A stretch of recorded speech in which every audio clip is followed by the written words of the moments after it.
হরে কৃষ্ণ। আজকে আমাদের যে প্রোগ্রাম, এই প্রোগ্রামের উদ্দেশ্য হলো আমরা ভগবানের সম্বন্ধে যে কিছু জানা, ভক্তের কাছে প্রশ্ন করে সেই উত্তরে তারা কিছু জানতে পারে এবং তাদের জানারও একটা যে ইচ্ছা প্রেরণা সেটাও জাগে। এই যে আজকের প্রোগ্রাম, এটার থেকে আমরা যেন আরো ভবিষ্যতে যেন আরো উৎসাহের সাথে আমরা এই সমস্ত প্রোগ্রামে যোগদান করে যাতে এই সমস্ত প্রোগ্রামগুলোকে সার্থক করা যায়, সেই সম্মিলিত হয়ে এই প্রোগ্রামগুলোকে বা এই প্রশ্নগুলো আপনারা যে বলেছেন খুবই ভালো উত্তর দিয়েছেন সকলে, আমরা সকলেই আনন্দিত।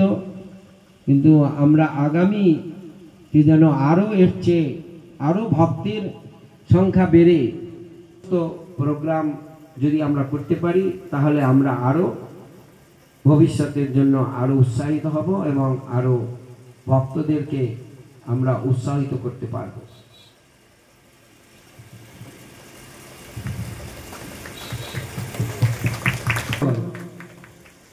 সুন্দর আমাদের প্রতি উদ্বোধন যে আমরা কিভাবে ভক্তি পথে নিজের জীবনকে অগ্রসর করতে পারবো সেই উপরে সামান্য মাত্র। পরবর্তী প্রশ্ন,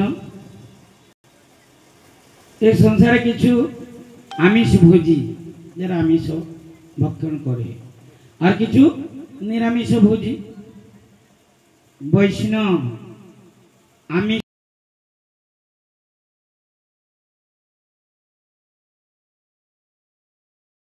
নিত্যানন্দকে দিন তো। নিত্যানন্দ বৈষ্ণবরা আমিষ ভোজীও নয়, নিরামিষ ভোজীও নয়, তারা প্রসাদ ভোজী। বৈষ্ণব আমিষ ভোজী নয়, নিরামিষ ভোজী নয়, তারা প্রসাদ ভোজী। ভগবানকে ভোগ নিবেদন করে সেই প্রসাদটাকে গ্রহণ করে প্রসাদ পায়, প্রসাদ খায় না। উপরে আসুন, নিজের পুরস্কার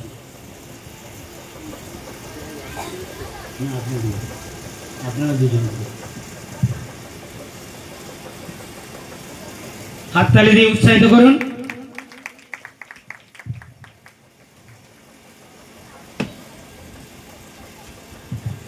এই সংসারে আমরা সকলে কিছু করি না করি একটা কথা করি, পিএনপিসি।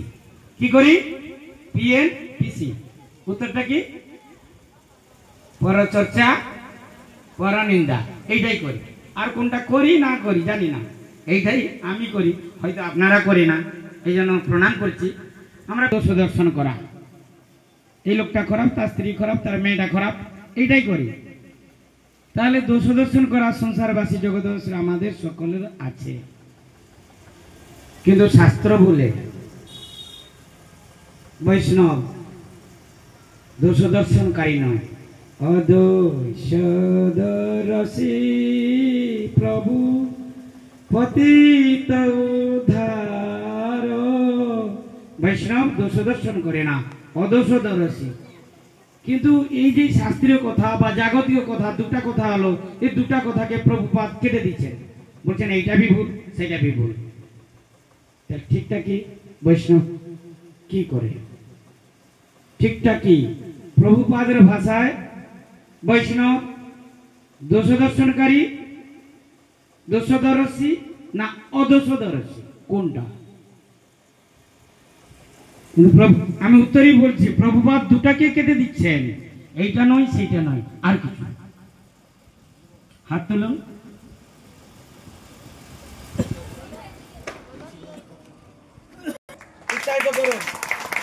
বৈষ্ণব দোষদর্শনকারী নয়, বৈষ্ণব অদোষদর্শী নয়, কারো দোষদর্শন করে না, এটা ভুল।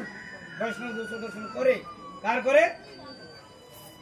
নিজের করে, নিজেরও সুদর্শন বৈষ্ণব করে, এটা ঠিক। স্টেজে আসুন, নিজের পুরস্কারটা নিয়ে যান। যে ঠিক উত্তর দিবেন সে নিজের পুরস্কারটা ধীরে ধীরে চলে আসবেন। নামটা বলুন, নামটা উপরে শতাব্দী কুমার।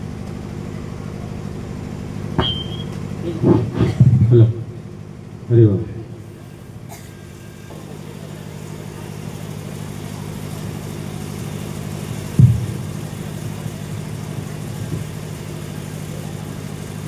পরবর্তী প্রশ্ন,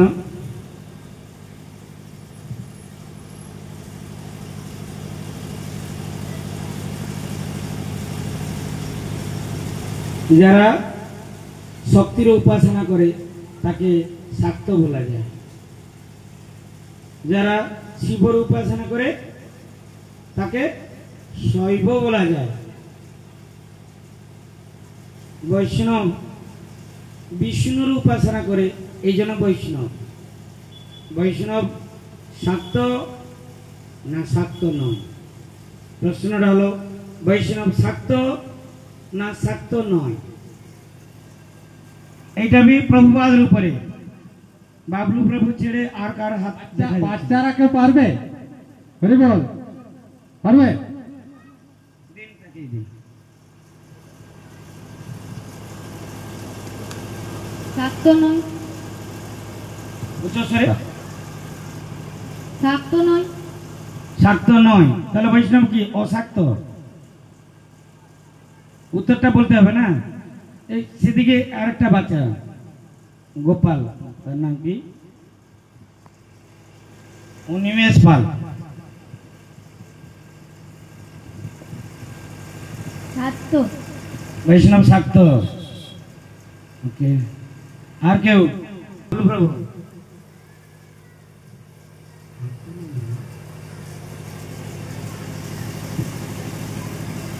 শাক্ত না শাক্ত নয়? বৈষ্ণব শাক্ত।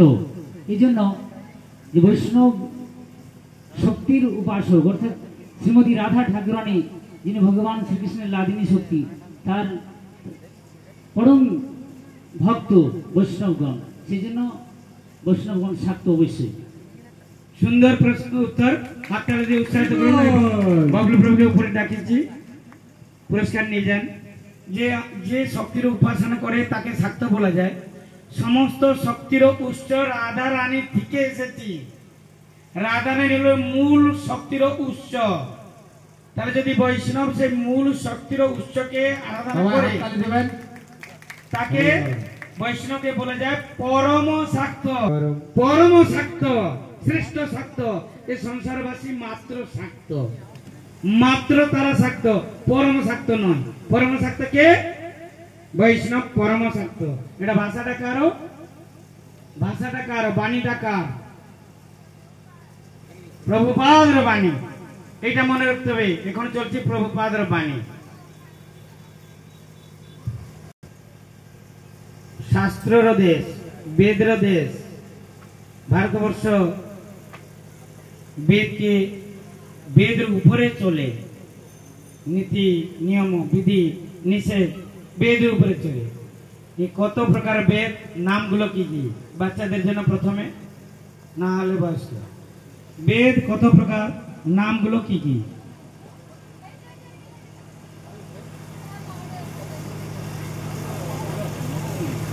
বেদ চারটে। ফ্যানগুলো চালিয়ে দিন তো। ঋগ্বেদ, হুম, সামবেদ আর অথর্ব আর আরেকটা কি যজুর্বেদ। ঠিক আছে, কারেক্ট কারেক্ট। এখন সামবেদ, অথর্ব, যজু আর ঋগ্বেদ। হ্যাঁ, একটু সিস্টেমেটিক বলো। ঋক, শ্যাম, যাদু, অথর্ব, চারটা বেদ এবং চারটা বেদের নাম বলছি। নিজের শান্তনামূলক পুরস্কার নিজের নামটা বলুন।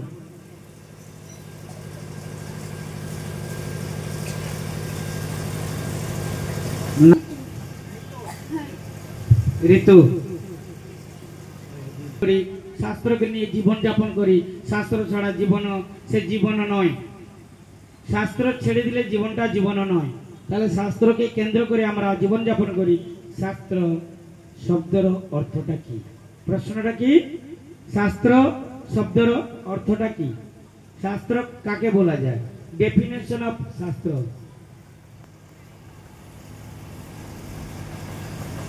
একটাই হাত দেখা যাচ্ছে, আর হাতই নাই। এই জগন্নাথের হাত নাই, আমরা কি হাত নাই? বলুন। মাতাজিদের নাম হাত তুলছে আর প্রভুগণ করে ত্রাণ করে শাস্ত্র বলে। তালি দিন, তালি দিলেন। কে শুনেছেন বলুন তো? তালি তো দিলেন। কে শুনেছেন উত্তরটা? কি বলেছে উত্তরটা বলুন তো সবাই। বলুন। হরি বল। সবার মুখ থেকে বের হচ্ছে না, বলো। আমাদের গরিবর্গ কি করে, গরিব গুরুবর্গ কি করে? শাসন করে। শাসন করে তো, হ্যাঁ। হরি বল। শাসন করিয়ে যিনি ত্রাণ করেন, ত্রাণ মানে রক্ষা, উদ্ধার, তাকে শাস্ত্র বলা যায়। তাহলে শাস্ত্র শব্দের অর্থটা এইটাই। অনুরোধ করছি মঞ্চে এসে নিজের পুরস্কারটা নিয়ে যান। পরবর্তী প্রশ্ন। আমরা যে এখানে বসেছি, যার ছাত্র ছাই বসেছি, একে মন্দির বলা যায় না, মঠ বলা যায়। কি বলা যায়?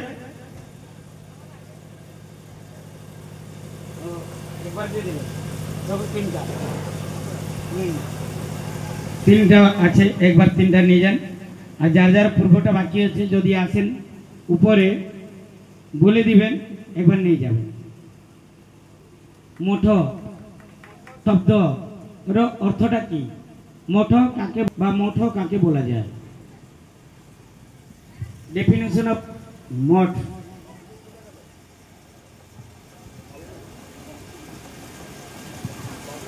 মহারাজ এখন গেল ভাই।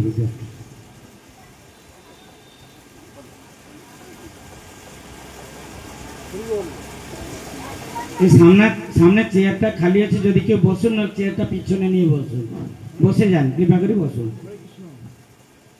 মঠ বলতে বোঝায় যেখানে আমাদের সাধুরা আছেন এবং ওটা এটা আমাদের ধর্ম শিক্ষা কেন্দ্র বলা যায়, এইটা বুঝি। তারি দিন। মঠ শব্দের অর্থ আমি শুনেছিল গুরু গোস্বামী ঠাকুরের শ্রীমুখে, মঠন্তি বসন্তি ছাত্রা জস্মিন।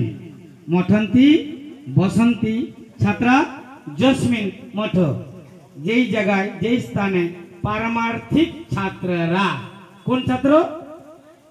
পারমার্থিক ছাত্ররা, আধ্যাত্মিক ছাত্ররা এসে বসে শিক্ষা গ্রহণ করে, তাকে মঠ বলা যায়। হাততালি দিন এবং অনুরোধ করছি স্টেজে এসে নিজের পুরস্কারটা নেবেন। নামটা জিজ্ঞেস করে নিন। আপনার নামটা বল। সুকান্ত ঘোষ। সুকান্ত ঘোষ। সুশান্ত ঘোষ। সুশান্ত। হ্যাঁ। ওকে।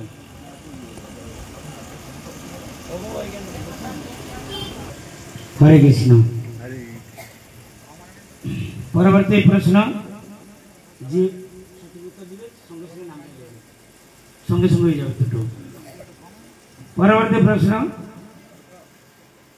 আমরা ভক্তি করতে সকলের ইচ্ছা উন্নতি হওয়ার জন্য, ভগবান প্রাপ্তি হওয়ার জন্য, এই জন্ম মৃত্যু থেকে উদ্ধার হওয়ার জন্য, এই জন্ম মৃত্যু জরাব্যাধি থেকে নিস্তার পাওয়ার জন্য। কিন্তু পিছনে একটা ছিদ্র আছে, ছিদ্র, সেই ছিদ্র দ্বারা সমস্ত জল বেরিয়ে যাচ্ছে। এবার বলুন এই ভক্তি পথে সেই ছিদ্রগুলো কি কি, বা তাকে বলা যায় পারমার্থিক ভাষায় অনর্থ। অনর্থ কত প্রকার, কি কি? বাস প্রশ্ন। অনর্থ কত প্রকার, কি কি? এইটা হলো ভক্তি পথের ছিদ্র।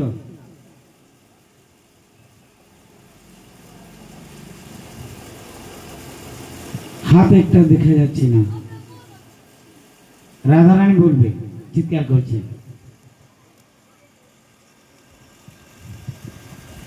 চার প্রকার অসৎ তৃষ্ণা, হৃদয় দৈবল্য আর অপরাধ। ওকে, চার প্রকার অনর্থ, তিনটা বললে, অসৎ তৃষ্ণা, হৃদয় দৌর্বল্য, অপরাধ। আরেকটা বাকি থেকে গেল।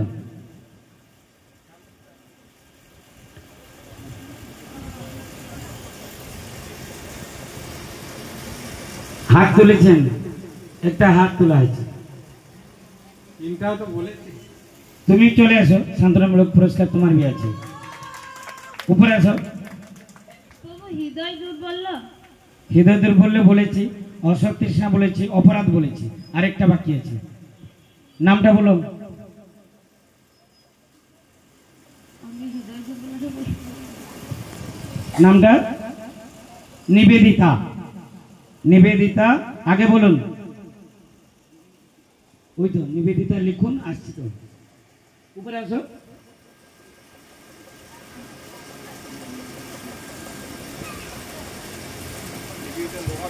নিবেদিতা লোহার।